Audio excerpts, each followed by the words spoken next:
By late 2017, no investor wanted to touch this industry with a 10-foot pole. No investor would give me a shot. And I had just people telling me that I couldn't do things. I wrote down this mantra, I said, doubt me, please do. Adam Wexler, founder and executive chairman of Prizepicks, one of the largest sports gaming companies in the world. 2015, fantasy sports industry was white hot, but then DraftKings and FanDuel went overly aggressive, and the AGs came after them and said, paid fantasy sports, everything going on here is illegal gambling. And so the bottom of the industry fell out. What did you guys get right that others didn't? A lot of people didn't even necessarily believe me when I said this. We want to see you win. The advice that I used to get in my early 20s was do what you love. But I think it's actually the reverse of that is much better advice, which is make sure you love what you do. You may not have a terrible amount of cash to dish around. What you do have, one of your better currencies is equity. And how can you leverage equity to build the right team? As a founder, you're like the ultimate generalist. Do you think it's possible to build an extraordinary company and to be great without sacrificing your mental health?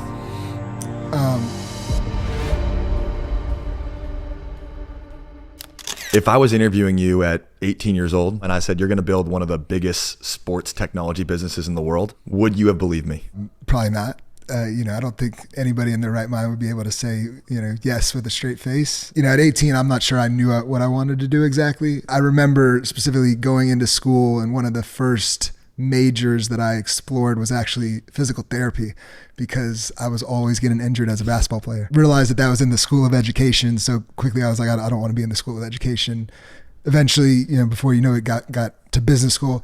I think there was a lot of entrepreneurial related thoughts as a teenager, watching my dad with his business and always thinking that he could be doing things differently. And then just during school, like a number of entrepreneurial thoughts as well. And it was unfortunate that when I was in school at the University of Georgia, like we didn't have an entrepreneurship program. It was created a couple of years after I left, and I, would go speak to that class while I was still living in Athens. But no, the answer is no. When would you say was the first time where you knew you were special, where you knew you were going to do something big in this world? When did that finally click for you?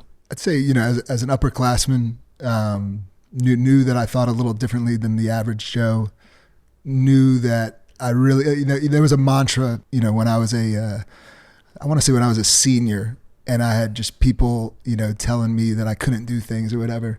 And I wrote down this mantra, I said, doubt me, please do. And that was just, something that I definitely kind of lived by, largely in my 20s.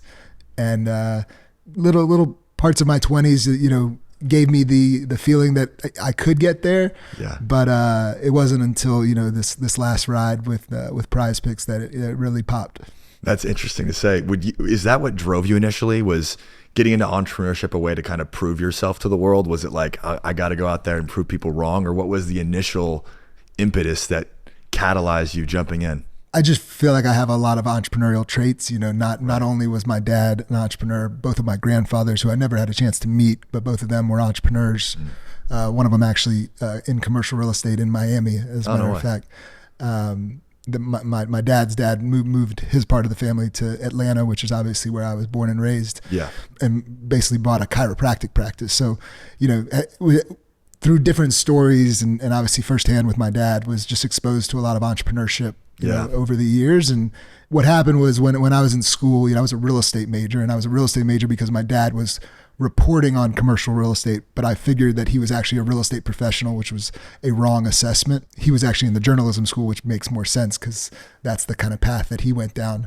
In my case, became a real estate major, and more than anything, what I learned from that is that I didn't want to go into real estate. Yep. And so I did 2 certificate programs that I really gravitated towards more than that. One being a leadership program, the other being a music business program. And conveniently enough, that we had just started up a music business program at UGA, and there was a digital music revolution going on. There was Pandora was coming out, Shazam was popping, and I said, man, I really love this little industry within the industry, and I want to go, do stuff within this. And my first technology startup was actually a music discovery website. So how did that go? It depends on how you want to look at it. I mean, financially, not great. Music startups are the hardest to get working. They absolutely were back then. Yeah. But I mean, great experience, great exposure, great learnings. Hustled my ass off. Yeah. And I think, a lot of that wisdom that I kind of garnered over that experience, showed up again through this experience with Prizepicks being in the entertainment space again. Prizepicks is like your big home run. It's, household brand now. You guys are absolutely killing it, but there was a series of steps to get here, right? And you're talking about, hey, I had to do these things to get the experience to then eventually allow Prizepicks to come into fruition, right? Can you walk me through just a couple points? What were some of those early businesses and pivots that you made that ended up leading you to Prizepicks? I really enjoyed the art form, I'd say, that was B2C, and the notion that, you're trying to hit, grand slams. With B2B, it's more of a kind of like a linear kind of growth curve. Right, because you can build a big business with 1,000 customers in B2B. Yeah. In B2C, it's about scale. But B2C is hocky stick. It's hockey stick. If you catch lightning in a bottle, you can hit that hockey stick. With that experience, the one of the more memorable parts of it was we had kind of like a month over month experience where we went from a while of grinding and we were getting, these numbers sound small, but like we were getting 5,000 people a month to kind of use our resource that we had built. And then 1 month later it was 50,000. Wow. And that was like a revelation, but at the same time we realized that we were still not making any money. And so it's like, there's no business model here. It was not very easy to raise money out of Athens, Georgia, where we started the business, which is a music, kind of mecca, but not music tech mecca, So around this time, I'm in my early 20s. I wanted to move out to San Francisco. That was the place to be. I didn't have the financial means to kind of make that move happen. And so for a number of reasons, kind of abandoned that project. And it was the same week that I told my dad, I guess I'm going to go get a 9-to-5, was the same week that I came up with my second venture, which was a B2B SaaS, described it as like a CRM for micro influencers. Okay. This is 2011. Definitely ahead of the curve when it comes to influencer marketing software. Yep. But we knew we had something. It was actually inspired by what I was doing by hand to get the word out about my music discovery website. So we basically just productized a lot of that. Also a very interesting experience, essentially became a social media expert at the time. I'm going around the country speaking at a lot of conferences, talking to social media directors, selling into social media directors. And we were at the forefront of having to help them value what these influencers were doing. And in our case, I'm talking influencers like me and you, all the way from, Kanye and Kim to, down to that person who's got 500 people that follow them, but they follow them for specific reasons. Right.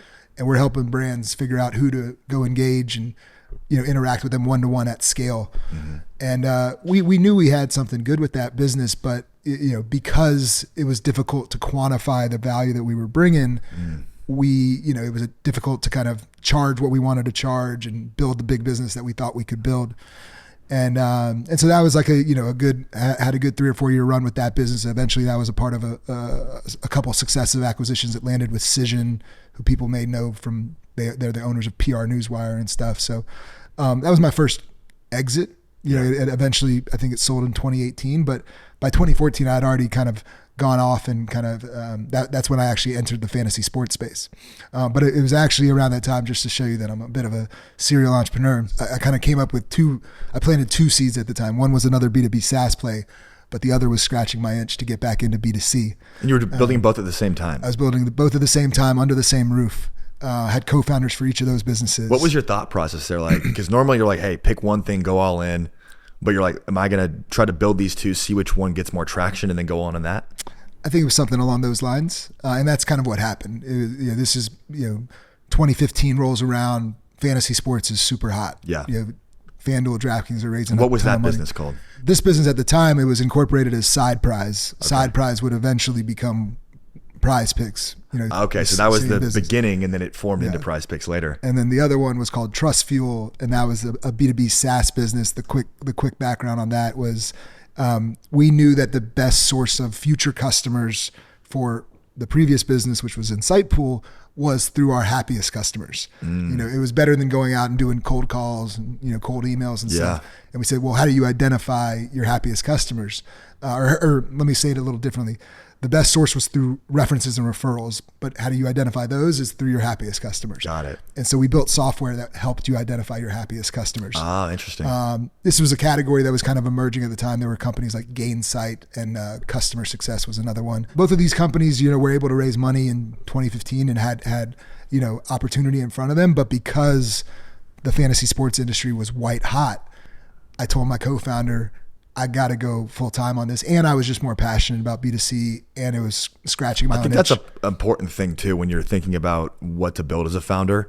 You do have to scratch your own itch, right? Like, I think founder market fit is pretty critical. I'm curious what you think though. There's like this advice where it's like, follow your passion, right? But some people, they're passionate about something where they don't have an edge in it. They don't have some sort of competitive advantage.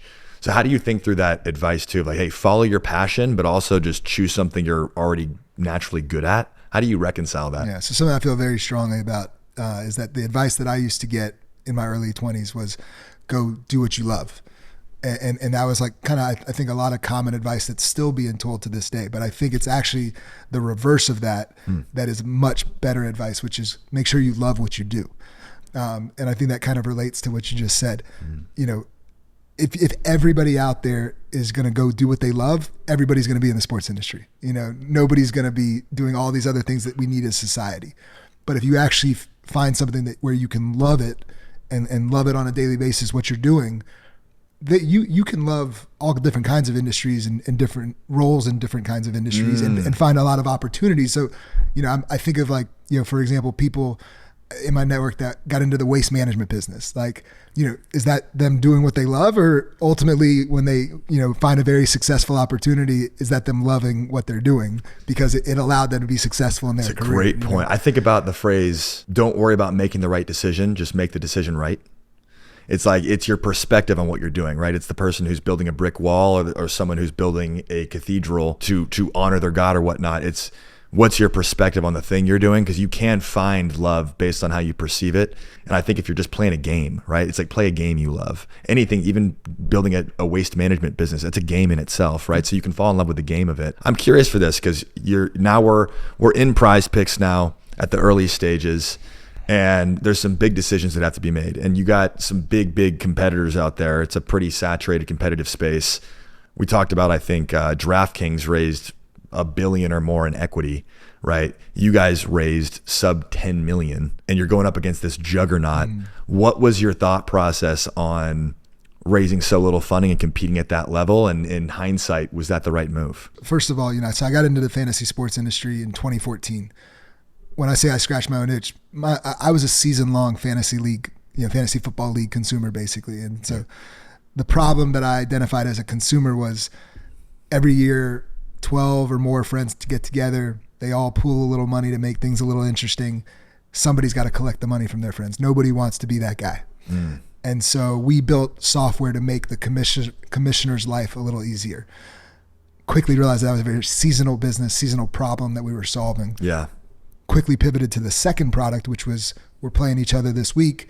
Let's put some money on it to make it a little more interesting. Or even, I'm not going to beat you because you're the best team in the league. Let me put money up against all of y'all. I can beat all of y'all. That was the second product called SidePrize, which is what the business was founded, the name that we kind of founded it under.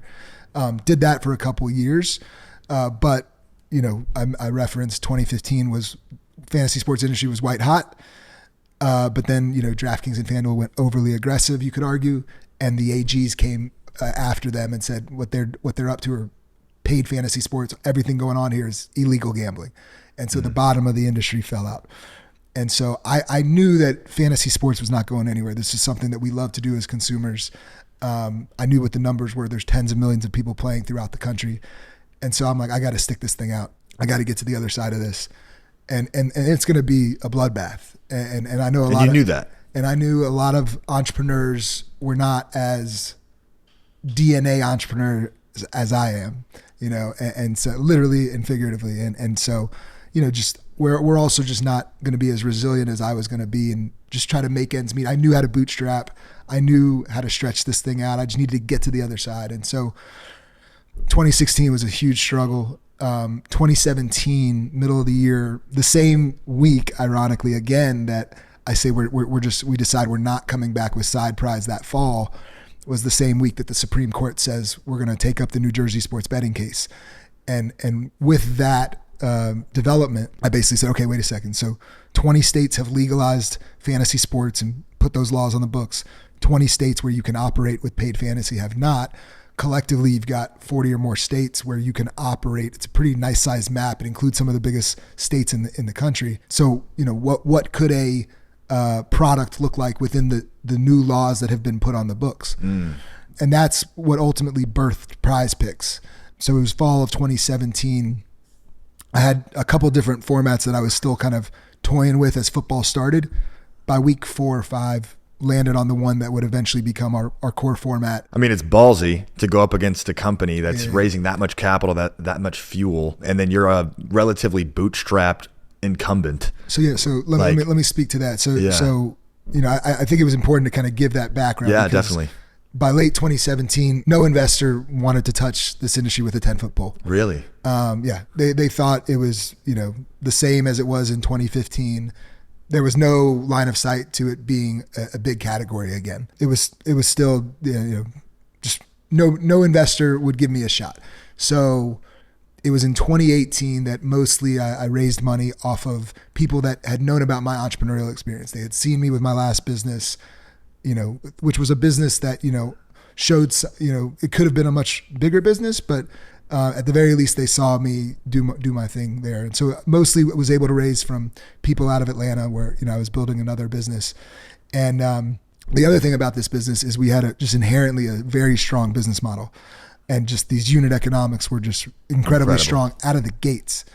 And so between that, the game profits that we were generating, between, angel funding and equity capitalization from people largely that knew me, not that they were betting on the space. Not institutions, but just people who were betting on you. Yep. And then over the years, we also were fortunate to kind of come up at a time when creative debt financing was kind of coming of age. So what was called revenue-based financing, RBF, we actually had a couple partners over the years that allowed us to, these groups were primarily focused on kind of like the e-commerce space, where your customer acquisition costs, you basically pay it back in a matter of a couple months.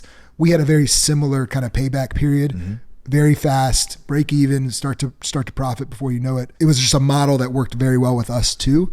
And, we had some really amazing partners in a group called RevUp and ClearBank, or rebranded as ClearCo. Yeah. And it was because of groups like that, we were able to, even though at times we wanted to raise more equity capital, it was never easy because there was always this regulatory overhang that people were always questioning. They would, and a lot of investors try to talk themselves out of an investment ultimately. Yeah. Was that an advantage, you think, like operating with constraints? Sometimes when you have too much capital, you just start throwing money at problems, but operating with constraints actually can be a superpower. Do you, in hindsight, think that actually helped you guys? I think it's a great question. And I think there's a very valid case to be made that it did. You just have to be so much more resourceful. Yeah. And like I said, I've been learning how to bootstrap businesses since I started my entrepreneurial journey. Yep. And I think that's one of the hidden advantages of starting it in a place like Athens, Georgia, and eventually moved my entrepreneurial pursuits to Atlanta. Yeah. I didn't have the luxury of sitting on a lot of capital like they do in Silicon Valley and where they're quick to kind of abandon things. No, like, I'm going to stretch this thing out. And another thing that it kind of teaches you along the way is that, hey, you may not have a terrible amount of cash to dish around, but what you do have, one of your better currencies is equity.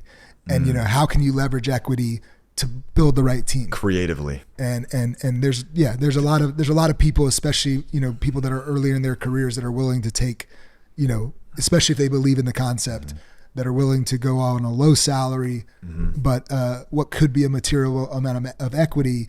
And I'm super happy that those people that made some of those decisions early on are going to get rewarded at the end of the day. What was your lightning in the bottle? What was that like aha moment where you guys that inflection point where you guys just started to take off? Like, what did you guys get right that others didn't? Having done a B2B SaaS business right before, I would look at our numbers on like literally a per customer basis. And it reminded me of a B2B SaaS business that was LTV, focused on CAC, all that. It reminded me of a company that was focused on the SMB market. And I'm like, if I just think of each one of these customers as a small to medium sized business, we're making some real money off of, our customers, that are playing our game every day. But there's real revenue that we're looking at here. But at the end of the day, and I want to be clear about this, we were an entertainment provider. So it's imagine like, you're spending money to go watch a baseball game or go to the movies or whatever. At the end of the day, think of us in that category. Yeah. So I would hope that people, they may win, they may lose some, but they're having fun. Like that was also the thing. So everybody's winning in the grand scheme of things because we're entertained. Right. But we got to build a business, right, at the end of the day. And so before the pandemic, even at a small scale, I knew these numbers were promising. Okay. But then the pandemic hits. Sports around the world turn off. We're not VC backed. All of our business is largely built off of game profits, some angel funding, and creative debt financing. We don't have much to go off of come spring 2020. But it was in 2020 where we kind of hit the reset button. We just kind of reset the team. We reset kind of like what we were doing right, what we were doing wrong, and then as we were kind of turning the corner into 21. That's when we were finally ready to kind of, hit the gas. And I think as we started to hit the gas that spring, we never really looked back. But we had built that foundation over a couple of years prior. And I think. What did you guys compete on that made you guys so asymmetrically successful? Was it like you guys just had superior product? Did you have some secret when it came to marketing? Or what specifically did you guys do to just take off? Yeah, I think for starters, like we were at the forefront of what we call the DFS plus category. This is not DFS 1.0 where that was really oriented around what's called the salary cap format. That was where kind of DraftKings and FanDuel kind of made their living and kind of, started their businesses. Just to put it out there, like I loved the concept of daily fantasy sports you could literally play on a daily basis. I really disliked the way that they had just executed. It was not a very mainstream appealing game. I'm a casual. I'm not like I just want to be entertained. I'm not trying to, research every little thing about every player as well as everybody I'm playing against, which is what kind of salary cap required you to do. Got it. So we just wanted to kind of create a basic variety of daily fantasy sports that could appeal to the masses. And we were not the only ones to kind of start in this category of DFS plus, or what some people call pick'em. There were companies in 2017 that were toying around with similar concepts. We were one of the first two to hit any meaningful level of scale, and then we've become the clear market leader over the last couple of years. But I think what it comes down to is it was all this category always had a very strong business model, and once again, it had the ability to have mainstream appeal. And that's not what previous iterations of daily fantasy really had. So you saw that and just capitalized on that gap. Yeah. And you kind of, you made it more mass consumer. Yeah, exactly. Take me back. I don't want to glaze over what you just said because you're in COVID, sports came to a halt. You have very little funding. Was that like an existential moment where you thought, hey, maybe we won't make it? I would say yes, but no, because, at this point I am, over a decade into my entrepreneurial journey. I've already been through one of these, similar, developments from 2015 with this business when the bottom fell out of fantasy sports, just the industry. Yeah. Now the bottom's fallen out of the sports industry at large, know, and so, in terms of the kind of core team that we had to assemble, like I'm seeing Tony Robbins' Unshakable right behind you. Like, I was pretty unshakable. Like, I'm like, we're going to figure this shit out. That was your mindset. Yeah. Like you didn't waver from that. Sports are going to come back. We were quickly ratcheted down our burn, like right then. And then it's like, hey, we don't know what the future is going to look like tomorrow. We don't know what the future is going to look like in a couple weeks, months, whatever. But it's not like sports are not going to come back. Right. The world's not coming to an end. Like, we just got to stick this thing out. It's the same mentality that I had in late 2015, all the way through 2016 into 2017. Mm-hmm.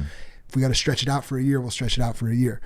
And so I wasn't so fazed by it, but there were definitely some people around me that were a bit fazed by it. And I just had to make sure that they were in the right mental space and, obviously as a leader, you got to make sure that, you're rallying the troops and we're going to get through this. That's the mindset, man. I guess in thinking back to those times to sitting where you are now, if you were to operate with 2020 hindsight, were there any big decisions you would have made differently or anything you would have changed in how you built the company? Yeah, there's one thing I'd call out, which is we had a decision to make right when we came up with Prizepicks. So understand that I had been in the industry for a couple of years, but I teamed up with one of the early engineers from my previous business, the one that was in the B2B space, to basically create Prizepicks. And the only thing that came over from 2014 to midway through 2017 was me and kind of maybe what I gathered through the industry. Mm-hmm. There was no code, there was no team, it was just me. So the question is this the same business or is this is this a brand new business? And for a number of reasons, we decided to make it the same business that dated all the way back to 2014. But I had to creatively, give us room to breathe and room to grow. Because, fortunately, like I alluded to before, what became Prizepicks had a good business model on day one, but had the old investors, caused too much of a fuss, we would not have been able to kind of get to the other hump, or we would have just said, hey, we're just going to start a brand new business and deal with the consequences at a later date. There's a lot of people that, develop, expertise in a certain domain, whether it's the healthcare space, and they start a brand new business. It's like, they'll keep starting businesses in the healthcare space. This was essentially a brand new business, but I brought the cap table from the previous part of it, the journey along for the ride. And it's ironic because so many of them have literally told me they thought they had a zero. And for this to not only have basically been an investment they were excited about in 2015 and some in 2016 to something that they viewed as a zero in 2017 to then become arguably the best investment they've ever made. Like that is, I take great pride in that. And hopefully, they'll all be appreciative of this crazy journey that we've been on, together. But we had a real decision to make, and I hope that that's appreciated over time. Yeah, well, that's big, man. Are you, as you were, because you're a hardcore founder, like you're just a builder. You can solve problems, run through walls, like you just have that in your DNA. And I've experienced difficulties making this transition myself. But I'm curious for you. Going from founder to CEO. I know you're chairman now. You operate as the CEO of the business for a while, right? But I think founder and CEO are two very different roles. What was that like for you evolving into the CEO? Like what did you have to develop and how did you have to evolve to go from founder to CEO? Yeah, I think as a founder, you're like the ultimate generalist. You take up whatever is in front of you, and every day's a new day. Yeah. I think as the CEO, I think one of your biggest responsibilities is building out the team and finding those specialists, finding those people that are smarter than you, making them buy into the vision and where we can take this thing. And obviously, every year I think you're kind of leveling up the talent side of it. We're only able to recruit so seasoned of people in the early years, but then by the time, we had built the business to where it was, for example, in 2022, 2023, I said our biggest, there was a lot that happened in 2023, for example. We're managing through all the tailwinds. We're one of the fastest growing companies in the country, but we're also dealing with these headwinds because some of our competition was a little anti-competitive. We're just dealing with a lot of things. But the best thing that we did, the biggest accomplishment I thought from that year was we built this super strong layer of director to VP types. Yeah. And we were able to attract them because of the brand that we had built and the growth of the business. And just everybody, just wanted to be there. And so we were still very light at the very top on the C-suite, but we had this really strong layer kind of right below. And that I think really put us in a good place. Yeah, it's funny because I think when you're the founder, you kind of build this identity around I can do everything and I can do anything. Like just give me whatever task, nothing's beneath me. I'm just going to run through walls and make it happen. And then you realize at a certain level of scale that it doesn't matter if you're a superhuman, you run out. You just can't, you have no leverage to move a bigger boulder. And so it's just all about the team you build. But for you, I'm curious on the recruiting front, that is a never ending process. I do this all day and I've done over 1,000 hires myself and it's still hard, right? I'm curious for you, as someone who's building a team and recruiting top talent, like from the time you started the business to where you're at now, like what have you learned? If you were giving advice to other founders, CEOs, building their teams, with the lessons you've learned, what would you want to impart to them? Yeah, I mean, one of my favorite things that, I in Atlanta, a number of us, come from the school of David Cummings. David's probably one of the more successful tech founders and investors and one of the faces of Atlanta technology. And I think one thing that I got from him that I'm a big believer in, actually two things that relate to what you said. One is, culture is the most defensible thing that we have. I'm a huge believer in that. And so I'm very protective of that. But then as far as recruiting more specifically, I think I got it from David about the notion of a Canoe test. And the premise is, okay, this person checks all the boxes. They've gone through the interview process. They've, created a good impression with the people that have interviewed them. And then they get to me. And the biggest thing for me is, especially in the earlier days when it's a core group and like, we're going to all be brushing shoulders and seeing each other every day, especially with the in-office culture we had pre-pandemic. Do you want to spend the whole afternoon in a canoe with this person? Like, and if the answer is no, or you're even hesitating, like, you may not want to bring them in. They may be just a stud at everything else, but if they don't have the right personality for your team that you've built, and every organization's a little differently. Is this the right person for that you want to spend time with? And it's something that I think is less important now, because I think we're at a point where a lot of people that we're hiring bring families to the table and whatever. Mm-hmm. But in the earlier days, it's like, no, we're going to grind this thing out together, and that's going to be nights and weekends and through breakfast, lunch, and dinner sometimes. So especially from the earlier stage, I'm a big proponent of that. I like that mental model, because a lot of people are like, hey, would you want to grab a beer with this person? But if you're drinking a beer, you're going to have a good time no matter what. So, and that's probably like an hour long, it's an hour long, but you're trapped in a canoe down a river with this person. Yeah, I like that mental model a lot. I do think a lot of the biggest screw ups too are you find impressive people that just don't assimilate your culture. Like, you can have a great receiver on the Patriots and they go to a different offense and just totally suck, right? So the environmental fit is so key. And you guys have built such an epic culture, and it kind of permeates through your brand as well. What were some of the, I guess, the practices or the rituals or the things that you imbued to just build this high performant winning culture? And I think a lot of it is definitely reflective of my personality. So, I appreciate, you saying things along those lines. A big part of me is like, I don't take myself or life too seriously. Yeah. And so, for example, I remember like, when we were building out like the kind of like flow of what the consumer process looks like, within the earliest iterations of Prizepicks, like there was like, okay, let's like, with other operators, it was very much very transactional. With us, we wanted there to be like, let's embed some fun elements of it. So like, when you lost, I remember we put a meme in there of like that water boy thing. You can do it, or better luck next time. Some GIF meme. We kind of really just embedded kind of meme culture in the early days. No operator is doing that right now because, they're a little too grown up and not, a little too serious about the whole thing. And we're like, no, this is fun. This is entertainment. Like you're going to lose some, you're going to win some, but just have fun. Like I said before. That's a big it sounds simple, but like when you're in this competitive landscape and you're going to war with people, like it can get very serious. But I think products and cultures that just think about how do I delight the customer and I think that goes a long way. But I think fun, when I think about it, like winning cultures just have fun.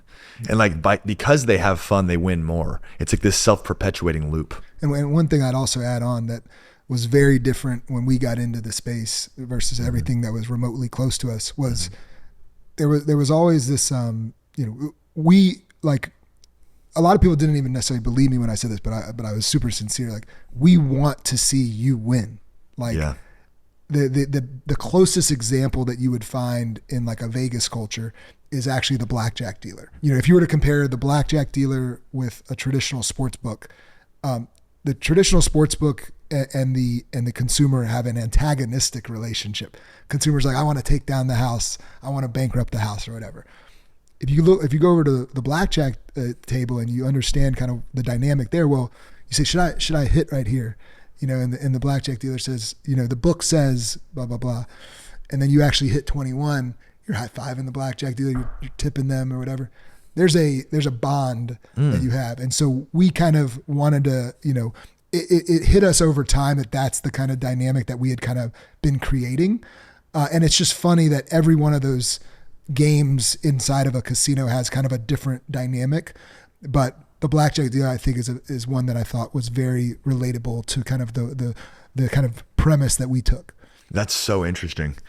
That's a really cool way of thinking how you built the product. From your side, I'm curious, as you've gone through this journey, there's a lot of founders listening and people that want to start companies eventually as well. It's a never ending growth journey, right? Like even now you're chairman, you have a different role, like it's just a never ending series of obstacles. And I'm just curious, reflecting back for you, what was one of the bigger insecurities, shortcomings, or just inner battles that you had to overcome? Because I know you have this kind of ruthless, dogged mindset and this self-belief, and I have to imagine that was probably cultivated to some extent over time versus just like one day you woke up from a slumber and you're this mutant entrepreneur. What was something that you really had to overcome to be in the position you are in now?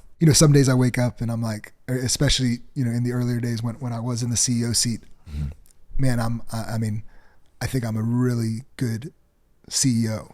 Like other days I'd wake up and I think the exact opposite. Like I've never run a company this big, And so just like that constant kind of inner battle that you kind of, think about, just like when I was thinking I was really good, I was probably thinking about certain aspects that I'm very strong at. And then there's the opposite, when my weaknesses are pronounced, and so just really kind of just wrestling with that. And, I wish I had done it earlier. I only joined a peer group maybe about a little over a year ago, maybe a year and a half ago. It's the 10X CEO program.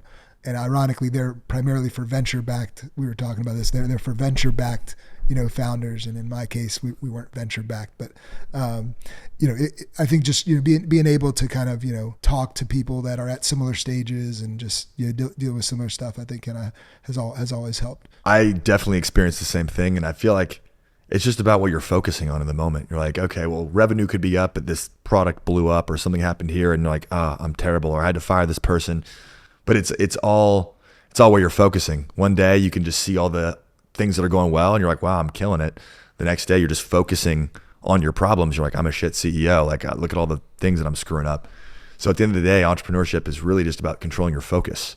But I also think it's about, delegating and I'm not, one thing that I think I've done well over the years is that I'm a big believer in leaning into your strengths and then kind of, supplementing for your weaknesses. So like finding people that are really strong in certain areas that you're not. I think some people try to cover that up, themselves. And I'm the first to admit areas where I'm not very strong. That awareness is key. Yeah. I'm curious, what are one or two habits that you've adopted that have had a really positive impact in your life that you wish you would have started sooner? Well, okay. One thing I'll say is just sleep regimen. I mean, like I try to be religious about, at the very least, attempting to get at least 7 hours of sleep. I'm a night owl to begin with. So I think it's unfortunate that, our society has been kind of wired on this 9 to 5 kind of regimen. Yeah. When there are plenty of people who are early birds, and I'd love to know the percentage of the population that's a night owl, because I do some of my best work at night. And especially as a serial founder, you want me doing that work because I'm not distracted by email. I'm locked in. My creative juices are flowing. Yeah. And so if I'm going till 2:30, 3 o'clock in the morning, don't bother me till 10 a.m. or don't have any issue with me not responding till 11, Right. And I can only imagine how that would have been for me if I was on Pacific time. Right. And I'm doing this on Eastern time and I'm complaining. That's a big one that I wish was just hopefully we get better at that as society over time. It's like, right. Judge me on my output. Don't judge me on kind of the time that I'm clocking in and whatever. Something. Well, dude, I think building a company, you go a little bit, you have to be obsessed, and obsession doesn't necessarily follow your regimens perfectly, right? Like you're going to have these creative bursts where you're cranking for 5 hours till 3 a.m. But I think to some extent, I'm really curious to get your input on this, because for me, I've typically found if you want to go build something big and change the world and make a mark, it just requires such a level of almost psychotic obsession where it just consumes your entire being. And that comes with trade-offs, and there's expenses and because of that. Do you think it's possible to build an extraordinary company and to be great without sacrificing your mental health? Sacrifice is a big word. Mental health is I think incredibly important. Have I sacrificed it?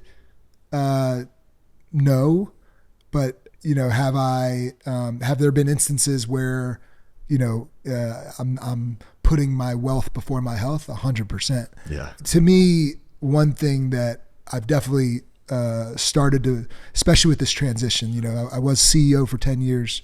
Now I'm executive chairman and special advisor to the CEO. So I'm still full time, but just in a very different capacity.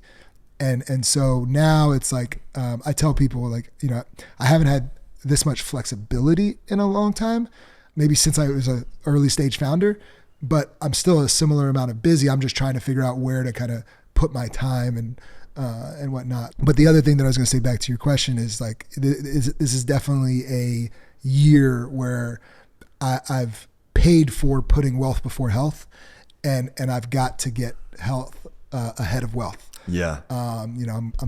I'm doing physical therapy right now. I'm for some ailments that I've had, over the years. Just neglected over the years. And my partially torn labrum led to issues in my ankle that have allowed me to, or made it so that I can't play my favorite hobby, being basketball. So I got to get back on the basketball court, and so whatever I got to do to prioritize that inside of my calendar at this point, right? That's my priority right now. Yeah, because I remember when I started my company, for the first 2 years, it was legitimately 100-hour weeks every week, 5 a.m. till 10 p.m., 7 days. Maybe I took partial Sundays off, but it was legit consistent 100-hour weeks for a long time. I'd be in and out of the hospital just from burnout. But I just had this desperation in me. I was like, I have to succeed or die. And it was that intense for me. And then as I got a bit more traction, I'm like, okay, this is entirely unsustainable. I don't want to kill myself because then I can't experience all the awesome things that I'm building anyway. And I started getting a lot more satisfaction in seeing, especially once you build traction, you can have a team. You really have to put a team around you so you can step back and get into your creative genius and actually find balance. But now I play paddle multiple times a week, and I refocused on my health. And I feel like people demonize the work ethic, the hustle porn. I do think, I don't know what your take is, but I feel like it's necessary to some extent for a certain period of time and a certain season of the business. But eventually you graduate and you change your motivational fuel, and maybe it's not desperation or trying to prove the world wrong. And you're like, no, I just want to create a masterpiece, or I want to do something different. But I feel like we do have to honor those seasons, right? Sometimes there are trade-offs and you got to decide if you want to make them. But to build something great, I think it does require some pretty intense imbalance for a while.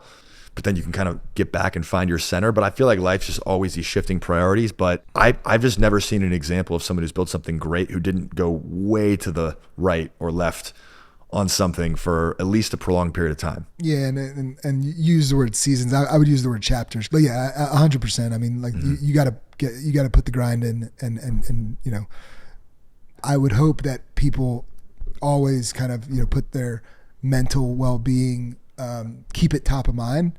For example, another way that I was going to answer the question is, I go, my routine has always included gym after work.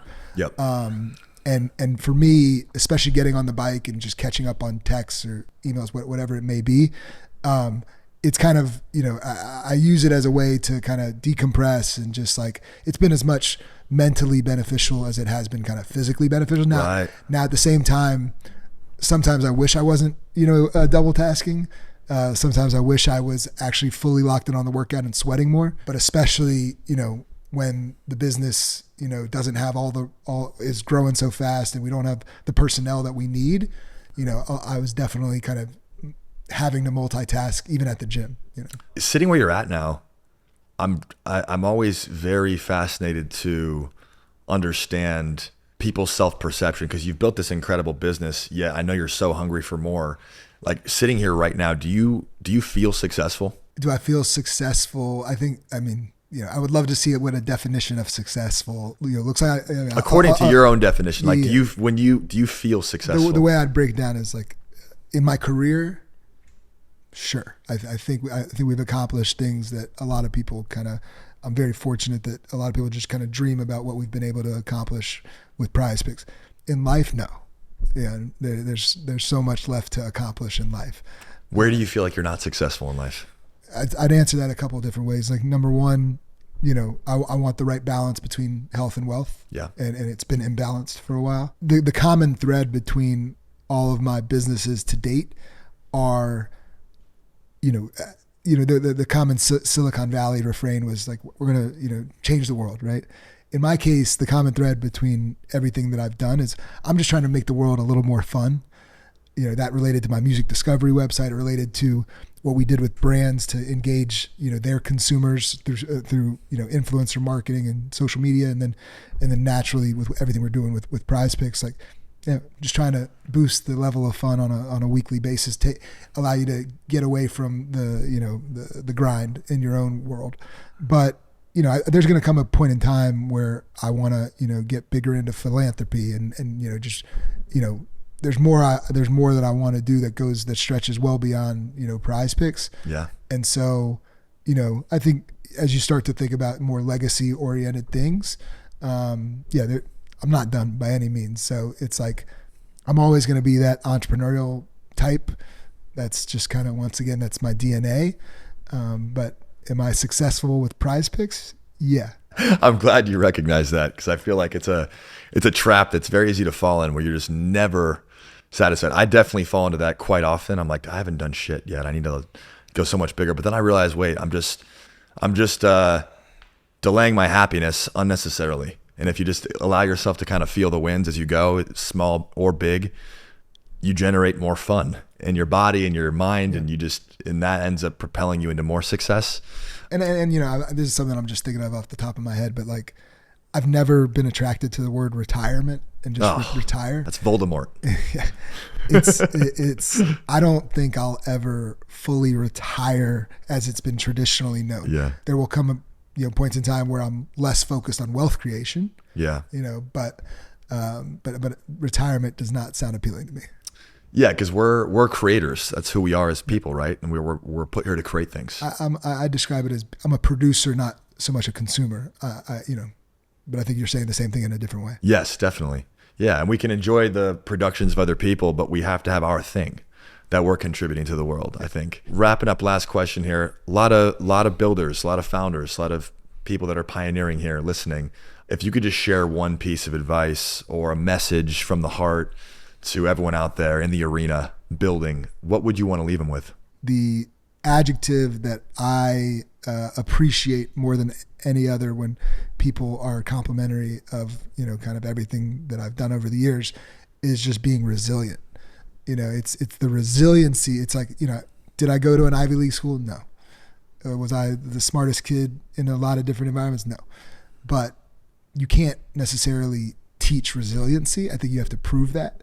And it's something that a lot of founders do not necessarily, you may think you're resilient, but I think there's levels of resiliency, and we've talked about it a little bit, but with what I dealt with when in the early depths of my career with my business that was seeing some traction, but business model did not follow, to the next business that had enormous upside and we just didn't achieve it necessarily, to this business where, in 2015, bottom falls out, could have closed up shop right then and there, a year and a half in, kept going. 2020 pandemic comes, other businesses around us, and both of those instances closed up shop, plenty of them. There was a lot of dead companies around us. But just staying the course and figuring out how to creatively stay the course and figure out how to get to the other side. And so that's the word and the adjective that I really appreciate when people recognize, and I think is a huge part of success in my career, in my wealth creation career, in my kind of professional career to date. I like that. And two things I want to highlight there before we wrap. One is you've built your identity and your self-esteem not based on the outcomes of being this, Forbes 40 or building X valuation of a company, but by a character trait that's in your control, right? So like that allows you to feel successful anytime you want, because you relate to yourself as being someone who's resilient, who will figure shit out. And that builds a lot of self-esteem and pride for you. For sure. And I think that that's really, really powerful. And I think second, that is the message that I really captured from you is get creative, never give up. There's always a third door to look through. There's always a way. And I like that about your mindset is through all the shit storms you've been through, you're like, all right, do we got to pivot the model? Do we have to pivot the business? Where's the opportunity in this? We're going to get through it. And I think that mindset, if you're listening and you embody that, that will take you as far as you could possibly ever want to go. But I do think that is probably the definition of an entrepreneur. Yeah. And one thing I'm reminded of right now, and I haven't thought about it enough in an entrepreneurial context, but every year I'm watching college basketball, whatever, and it's the Jimmy V, week, and don't ever give up. I would edit that to say, you need to recognize when certain businesses need to, just call it a day.